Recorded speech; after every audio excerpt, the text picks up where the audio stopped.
इटालीको एउटा शान्त गाउँमा गर्जिने सुपरकारहरूको सृजना कसरी सुरु भयो सुन्नुहोस्। यो कथा एउटा ट्र्याक्टर बनाउने मान्छेको ग्रीज लागेको हातबाट सुरु भयो। एक सानो कार्यशाला, फलामका टुक्राहरू, औजारहरू र एउटा ट्र्याक्टर बनाउने मान्छे।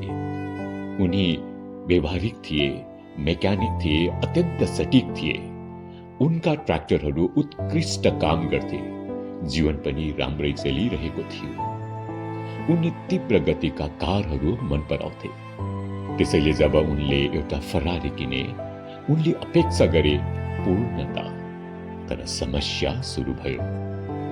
बारम्बार क्लच बिग्रिन्थ्यो, मर्मत गरिन्थ्यो, फेरि बिग्रिन्थ्यो।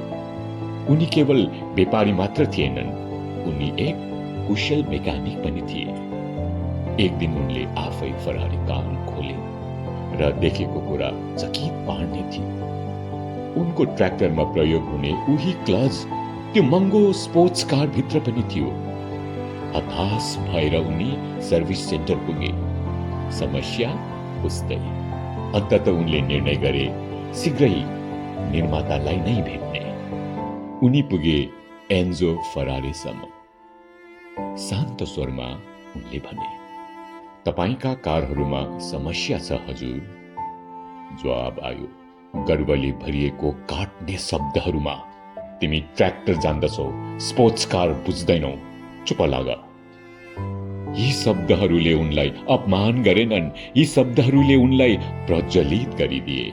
उनी चिच्चाएनन्, उनी बहस गरेनन्, उनी शान्त रूपमा फर्किए।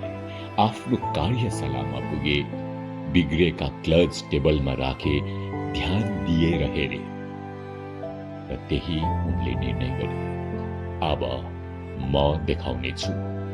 यो रिस थिएन, यो प्रतिशोध थिएन, यो अटोट थियो। कागजमा कोरेका रेखा फलमको फ्रेममा बदलियो। दिनहरू बिते, रातहरू बिते, पसिना बग्यो, परिश्रम थपियो।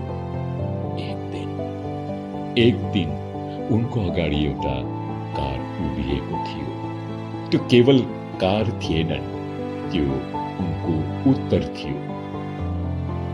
त्यो ट्र्याक्टर निर्माता थिए फिरोचियो ल्याम्बर्गिनी र सन् 1963 उनले अटोमोबिल ल्याम्बर्गिनीको स्थापना गरे। एउटा सानो कार्यशालाबाट सुरु भएको यात्रा आज संसारभरि गर्जिरहेका छन्। महानता स्रोतबाट सुरु हुँदैन, महानता असन्तुष्टिबाट सुरु हुन्छ। केही ठिक छैन भने केही मानिस गुनासो गरिरहन्छ, अरू मानिस सृजना गर्छ।